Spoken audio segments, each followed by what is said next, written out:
What's going on, everybody? Happy Monday. How are you doing today? We had a pretty okay weekend of fights this past weekend. I wouldn't say it's the best, but there was some pretty good fights that happened. So let's go ahead and talk about that and talk about everything we got coming up. I will be talking about this past weekend last. So let's just get into some articles. So first up, hyped prospect. Oh wait, this thing is messed up. Come on. All right, I don't know why they didn't go. That was weird. Okay. First up, hype prospect Peyton Talbot added to UFC 317 against a very, very good fighter. So this is coming in on what, 2 weeks notice? Peyton Talbot will be fighting. He's been doing pretty good. I think I don't know if he's lost one yet. He might have lost one or two, but he's on a good run so far. UFC Championship high bantamweight prospect Peyton Talbot returns to face against Felipe Lima in 2 weeks at UFC 317, which goes down inside the T-Mobile Arena in Las Vegas, Nevada. Talbot is 9-1, coming off his first loss of his professional career, dropping a unanimous decision to Raoni Barcelos at UFC 311, despite being a whopping minus 1,500 betting favorite. Wow. Before his loss, the 26-year-old scored stoppage wins in his first UFC fights, including a 19-second knockout of Giannis Kimura and a second knockout of Cameron Simon. UFC is looking to get Talbot back on track after his massive upset loss is doing him zero favors because his opponent, Lima, is extremely talented. Is this going to be on the? I would assume this would be on the prelims. Lima has been perfect thus far in his UFC career, winning his first two fights in style. His octagon debut, Lima submitted Muhammad Naimov on short notice, and then 6 months later defeated Miles Johns at UFC Tampa. Jungle Boy is riding a 14-fight win streak and is a former octagon champion.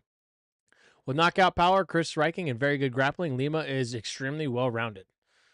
So, let's see. Here's what UFC 317 currently is. You have Nico Price starting off against Jacoby Smith. I thought he got suspended. You got Hyder Emil versus Jose Delgado. Peyton Talbot versus Felipe Lima. So that'll be the third fight on the prelims. Vivian Arjuano versus Tracy Cortez. Terrence McKinney versus Borshayev. Denise versus Hines. Brandon Royval versus Joshua Van. Arujo versus... Wait, what? Why do they have that fight on there twice? Whoever wrote this article, you suck. Jack Hermanson versus Gregory Rodriguez. Why do they keep repeating all these? Brandon Royval versus Joshua Van. Yeah, that's already there.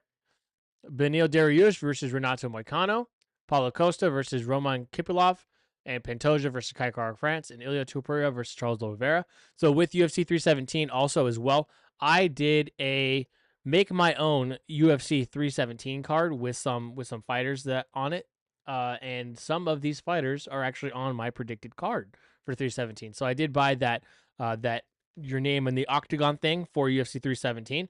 Spent a lot of money on it, but I think it's pretty cool that I predicted some fighters that would be in that fight, that'd be on that fight card, and they are. But with that, let me know, what do you think about this UFC 317 fight card currently? I think it looks like a pretty good card. I think it could be a little bit better, but it's a good card overall. I'm excited for it.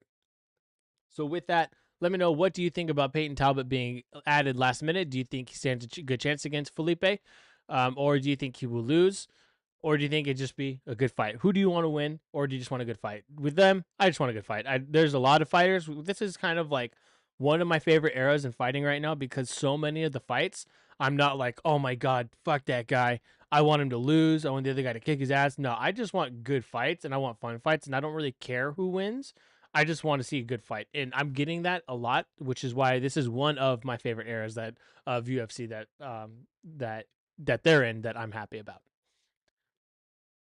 So moving on from that, there's some big controversy going on around from this past weekend at UFC Atlanta. Rodolfo Bellato, my buddy's last name is that, so I keep confusing him. Did he commit the biggest flop in UFC history? A lot of people are thinking that he faked being knocked out to try to get a DQ. And I'll be honest with you guys, I don't know. When these guys get knocked out like that and then get woken up, we've seen it multiple times when somebody gets knocked out and gets back up and they're just like squirming and going. there's been multiple times where fighters got knocked out, woke back up, and was trying to fight the referee, and this guy was doing that. He didn't know. So I don't know. I don't look too deep into things, especially when it involves like UFC, but maybe we'll see. What does this article contain? UFC's Atlantis prelims headliner between light heavyweight veteran Paul Craig and knockout artist Rodolfo Bellato, or Beato. I don't know how to say his last name. Apologies.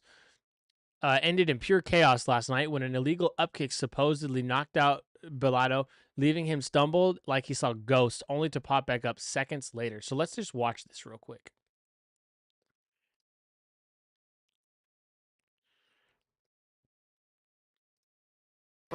The options at the referee's discretion, which would be Kevin McDonald, is a DQ. Are they even going to show it? Octagon ruled a no contest. Bro, you almost wasted my time. They didn't even show it. All right, hold on. Let's see if there's another video. Ah, okay. You guys don't need to see my stuff there. Okay. Well, never mind. I don't have Twitter, so it's not going to let me see all the comments. But if there's another video, I'll post it out. Anyways, the guy was like laying down and he just like squirmed after he got knocked out, or supposedly knocked out, according to this article. Dan Heigersell is an expert voice who serves as MMA Mania. This article comes from MMA Mania, so I believe it's the guy that covered it. Things turned ugly earlier Saturday night from Inside State Farm Limited when confused Rodolfo Bellato tried fighting the referee after suffering an illegal upkick from Paul Craig. This light heavyweight fight was originally supposed to go down at UFC Vegas 106, but Bellato suffered a herpes outbreak and couldn't compete. Ugh. Herpes? You shouldn't even be able to fight if you have herpes. That's fucking gross. Fans were excited to see the fight rebooked for this weekend due to Craig's submission ability and Bellato's knockout prowess. Little did they know they'd see one of the strangest finishes to a UFC fight ever. Both fighters found success in the first round, but Bellato was able to land top position in the final moments of the frame. Out of nowhere, Craig launched a hard up kick that leveled Bellato, who still had one knee on the ground. Bellato seemed to be out cold, and then when he came to, he thought the fight was still going on. The Brazilian fighter scooted back into the cage and even tried grappling with the referee when he went over to check on him. It was a bizarre scene, to say the least, and a prelims headliner that ultimately ended in a no contest. Maybe it's a matchup that is simply cursed. Okay, here we go. In the space so that it keeps it here. So there it is. Let me rewind that a little bit. It took a minute for the thing to load. So, boom! You see that? Hold on, let me move the screen down. Okay. Hold on. I'll move the screen down so you can actually see it hit him.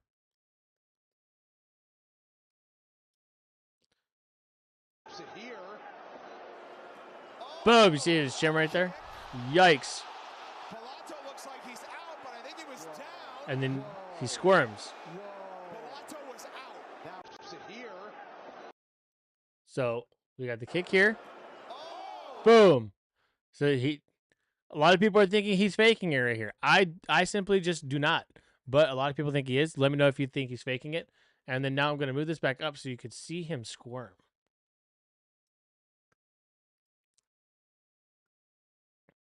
Let's keep an eye out right here. You see his legs right there? It's like he just got shocked back into place.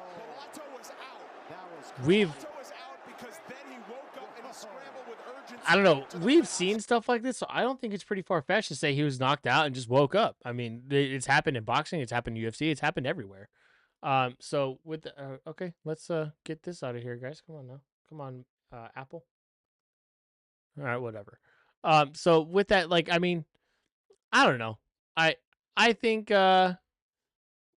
he's actually knocked out. I think it should have been DQ. He was down. The guy was on top of him. His knee was down. Like that was a hard up kick. Like it's a little bit different than like if he's getting up and it's just barely there. He was fully planted on the ground. So I think it should have been a DQ. But also I had money on Bellato winning, so I'm more biased to that. So with that, let me know what you thought about that down below. Did you think that was fake? I personally, I didn't. I thought he was actually really knocked out. But a third fight, I'd like to see. That I as of right now, I like them both, so why not? Next up, swore I wasn't going to talk about this again, but sometimes it's just hard not to. Yes, the flip-flopping UFC champion John Jones is finally ready to fight Tom Aspinall with the dirty catch video.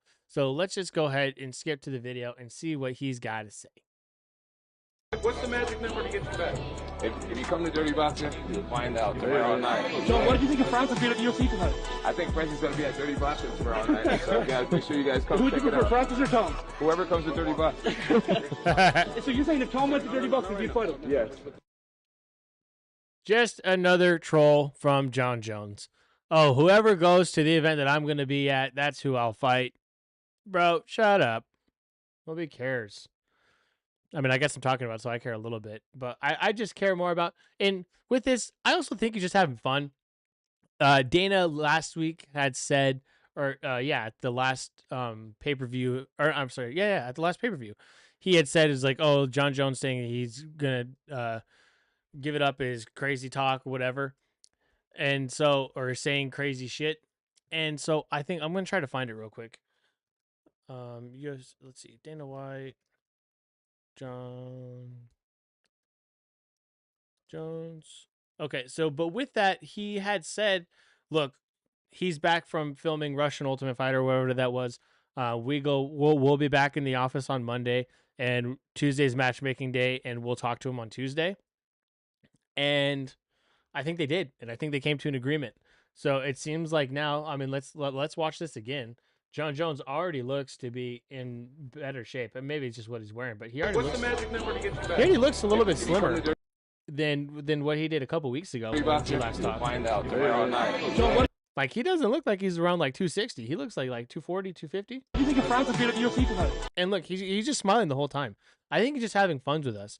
He knows how to troll the game, and he knows how to troll the fans, and I think he's just having fun with it. I think that Dana did. I think he did have every intention of retiring or getting rid of the belt or vacating it or whatever. And I think Dana and Hunter and Sean and them talked to him on Tuesday last week, and they came to an agreement, and he started getting to training. Because look, he just already looks physically better than he did a couple weeks ago when they last spoke. So let's see here. I guess I don't really need to find the video because I just said it. But so with that, I mean, what do you think? Do you think John Jones is trolling us again? Do you think he's ever going to fight? Do you think he will, or will not fight? Let me word it that way better. What do you think about all that down below? Moving on from that, we have fights coming up this weekend in Abu Dhabi. And, oh, wait, is it this weekend in Abu Dhabi? Well, either way, we got Khalil Roundtree admits struggling with jet lag ahead of UFC Baku clash against Jamal Hill. Okay, UFC Baku. I think that's this weekend. This Saturday. He's saying it comes in waves. Khalil Roundtree was stunned to silence when he stepped into the arena that he'll be fighting in come Saturday for the first time. This coming Saturday, the UFC lands in Azerbaijan for the first time with UFC Baku headlined by light heavyweight fight between former champion Jamal Hill and longtime contender Khalil Roundtree. This fight has also been scheduled like 3 or 4 different times, and one of them kept getting hurt or something. The two were scheduled to fight each other at UFC Kansas City, but Hill withdrew. The fight was bizarrely rebooked to a main event in Azerbaijan. This will mark Roundtree's first fight back since his unsuccessful title fight against Alex Pereira last October. That was a great fight, though, and god damn, look at that eye split. Sheesh. Roundtree Jr. is stunned after seeing UFC Baku Arena for the first time. With this being the premier promotion first ever event in Azerbaijan, the fighters may not have been sure exactly what to expect from the arena they're fighting in. However, Roundtree Jr.'s first look at Baku Crystal Hall, where he was left he was left stunned seeing after how unique the arena is compared to arenas in the United States. My heart is racing. It is beautiful. This is incredible. I'm at a loss for words right now. Honestly, I didn't expect it to be this amazing, Roundtree Jr. said in a video on his YouTube channel. It's so cool. I don't know how the other arenas are higher up. This is really wide, so there will be a lot of floor seats. The walk to the cage is going to be a good walk. It's not usually that far away. The capacity in the unique arena is around 12,000, seated growing to 27,000 with standing room, with guaranteed to be a raucous ruckus. Wow, how could I not get that word out? Ruckus come Saturday night. Woo! Khalil Roundtree Jr. is concerned by jet lag ahead of UFC Baku Clash. It's a war horse fight out of Las Vegas. He has had to make a long journey that can take up to 20 hours on a plane. And with that, the former title challenger admitted he's been hit pretty heavily by the jet lag and is hoping it wears off come fight night. Maybe he's been out there for a week. He should. I'm telling you, the jet lag is real. It comes in waves, but we're fighting it. Chris and I are fighting it like we are two men versus a gorilla, and the gorilla is the jet lag. Is Chris Curtis fighting on that fight too or something? So that's it. What do you guys think about Khalil Rountree saying that? Are you worried for him? I think if he's been out there for a week, he'll be fine. It usually takes about 2 days to adjust. So I think come Wednesday, it'll be fine, but that's just going to affect his weight cut. But if he got out there Saturday or Sunday, he should be good by today. Because this was posted on Monday, which means it was probably recorded Saturday or Sunday. But yeah, so I think he'll be okay. I just am interested to see Jamal Hill's take. Is Jamal Hill gonna now see that he said this, or that Khalil Rountree said this, and they're gonna ask him about it? And he's gonna be like, "Oh no, I had no jet lag," even though he really did. Or is he gonna be like, "Yeah, no, I got jet lag too." So it'll be interesting to see what happens on Saturday. I don't know, but I'm excited either way. I've been looking forward to these two guys fighting for a while. Khalil Rountree did such a good job against Alex Pereira, much better than Jamal Hill did. But Jamal Hill, he's also had some like up and down injuries, and he's a really good fighter. So I'm interested to see where this fight will take each of these gentlemen.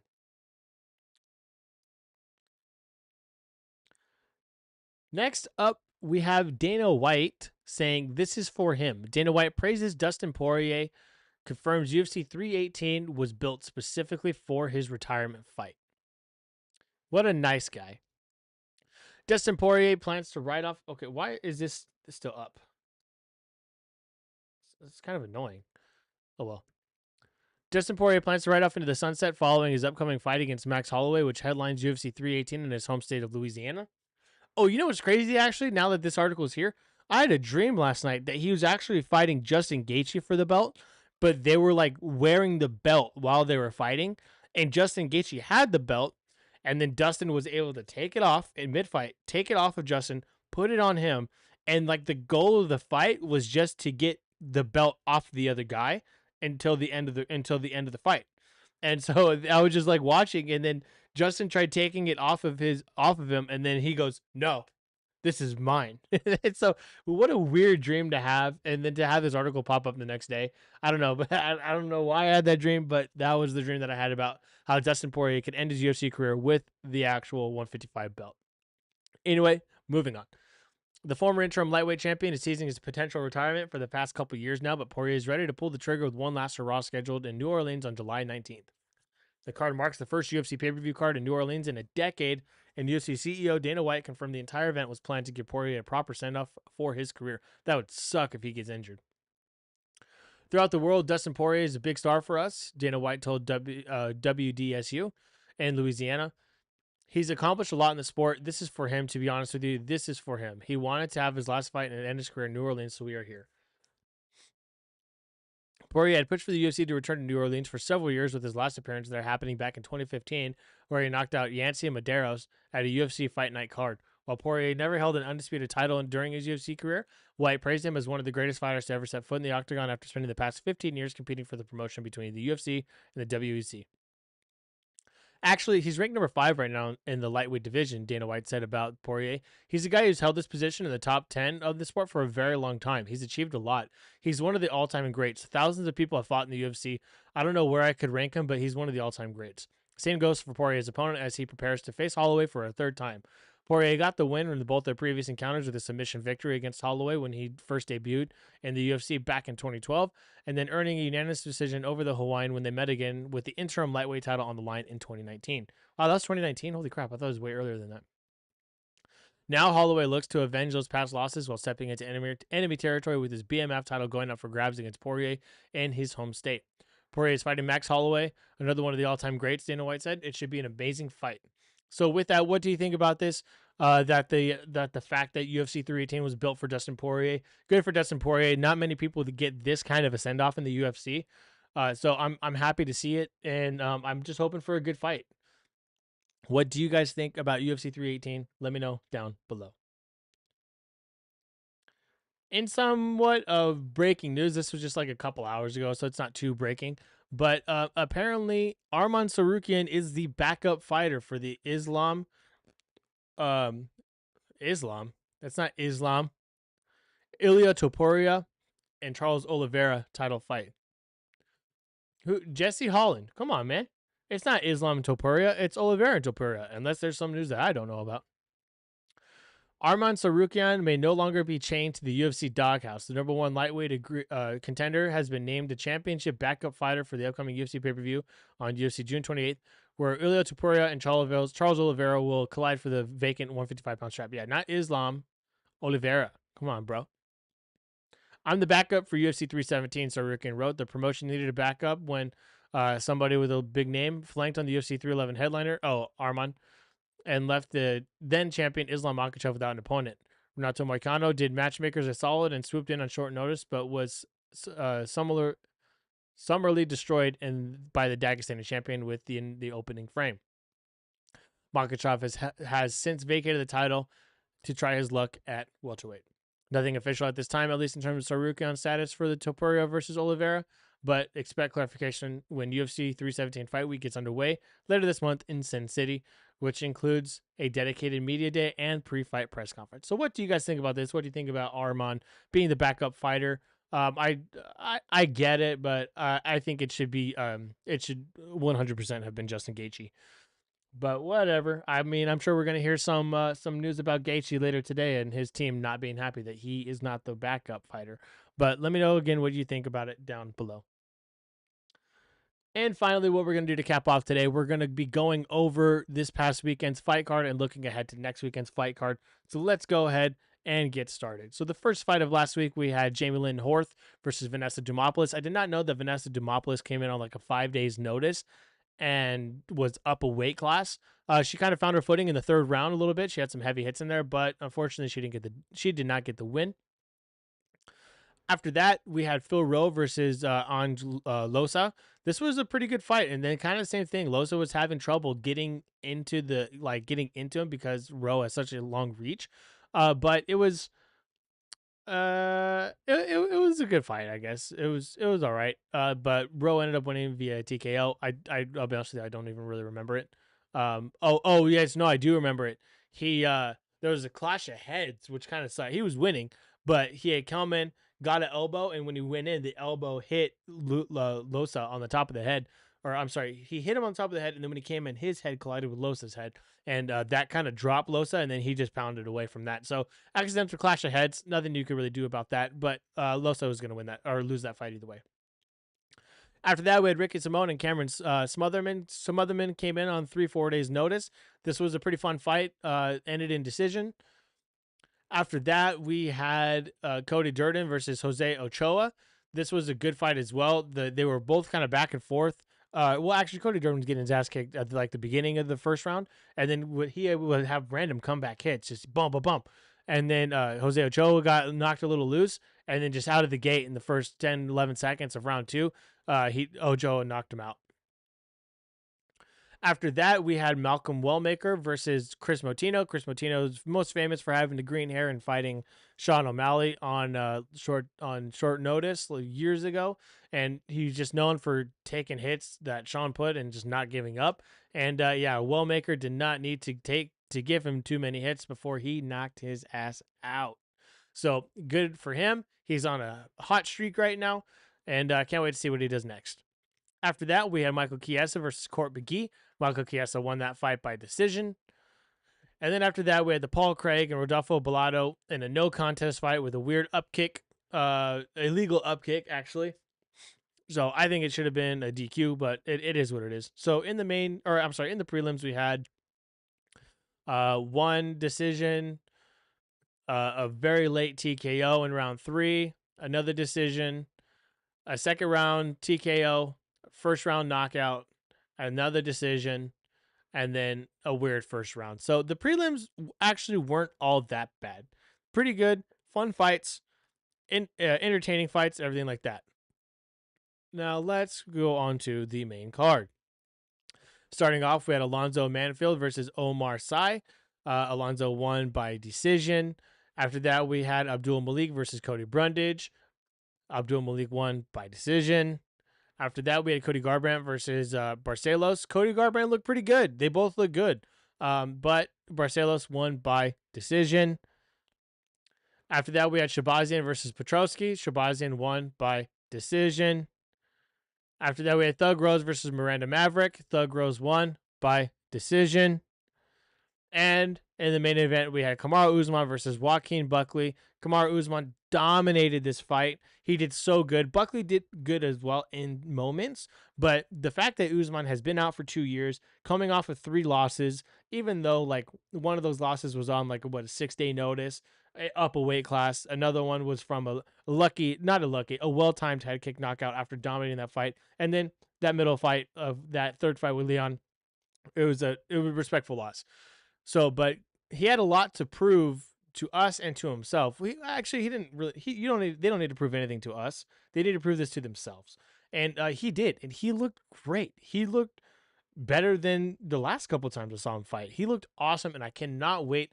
I think he might need to get one more fight in before he fights for the title. But hey, man, if they give him the title fight after JDM and Islam, I think him and Islam would be a really, really fun fight. So with that, the prelims were entertaining and fun, and Jesus Christ, 1, 2, 3, 4, 5, 6, 6 out of 6 fights, and the main card were decision. That sucks. Come on, guys, we got to do better than that, man. I hate it's even with the pay-per-views.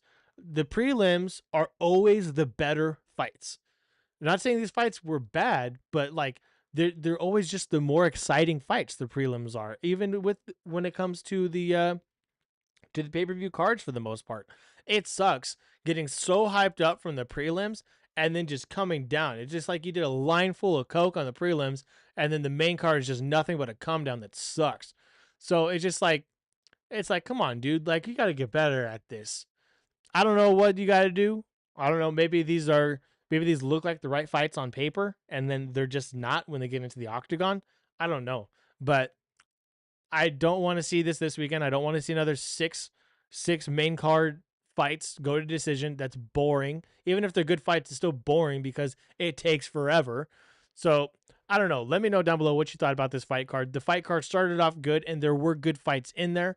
But man, if this main card at least had one submission and one knockout, it would be known as a much better overall fight card. And with that, we are going to now go ahead and look at this upcoming weekend event, and I'm going to do some predictions. Let's go ahead and take a look. So they are out in, I believe, the Middle East, so they will be doing AM fights. So first off, in the prelims, we have Usman's brother fighting. We have Muhammad Usman versus Hamdi Abdelawab. Hamdi Abdelawab is the favorite, but not by much. I'm gonna go with Muhammad on this one. I think it will be a decision fight. He's not like the most like out there fighter, I guess you could say. I haven't really seen too many fights of his like be submissions or knockouts or anything like that. There's been a couple, but not that much. But I will go Usman winning. He is the little big brother of Kamaru, so I'm going to go with him. After that, we have Ulanbekov versus Maxim. I'll go, yeah, he's Russian. He's Dagestani. He's just going to take him to the ground and submit him. I'll go Ulbekanov on that one. After that, we have Arina Aleskievsky and versus Claudia Segula. Jesus, maybe just my screen, but it looks like she got a lot of plastic in her face. I'll go with Aleskievsky on this one as well. After that, we have Daria Zelanakanova. Jesus Christ. Versus Melissa Mullins. I'll go Mullins on that. It's easier to pronounce her name. After that, we have Ismail Nardiev. Jesus. And Jaeyoung Park. I'll go Park. He's got the easier name. After that, we have Saikon Ko versus Oban Elliott. I will go Elliott on this one. And going into the main card, we have Muhammad Naimov versus Bogdan Grad. I'll go Grad with this one. After that, we have Nazim Sadikov. Wait, wow, I thought he was already on this card. Nazim Sadikov versus Nicholas Moda. I'll go Moda. After that, we have Musayev versus Orolabi. I'll do Orolabi. Then we have Curtis. Okay, Chris Curtis. I thought it was Chris Curtis, but we got Curtis Blades and Rizvan Kunayev. I'll go Curtis Blades. And then we have Rafael Fiziev coming back already. Awesome. Rafael Fiziev versus Ignacio Baja Mendez. I'm gonna go Baja Mendez on this one. I like Rafael Fiziev, but I'm gonna go Baja Mendez. And then in the main event, we have Jamal Hill versus Khalil Roundtree Jr. I will be going with Khalil Roundtree Jr. Go ahead and let me know what you think about this fight card coming up this weekend. It, again, is a morning fight card. They're out in, I believe it's the Middle East. I'm not too good on my geography. But the prelims start at 9 a.m. Main card starts at 12 p.m. So be sure to check that out. It's on ESPN Plus and ABC. Let me know down below who you think will win, who do you want to win, and what do you think about this fight card overall. I think it's going to be an awesome fight night. With that, that is it for me today. Thank you so much for watching. I will be back tomorrow with some more UFC news. Tomorrow, what's it called, the pound for pound, the pound for pounds release, and so there will be updates to that. So I might go over that and whatever news just comes out between today and tomorrow, late morning / early afternoon. Thank you for watching again. This is CrossTalks MMA News Live. I'll see you guys in the next one. Peace.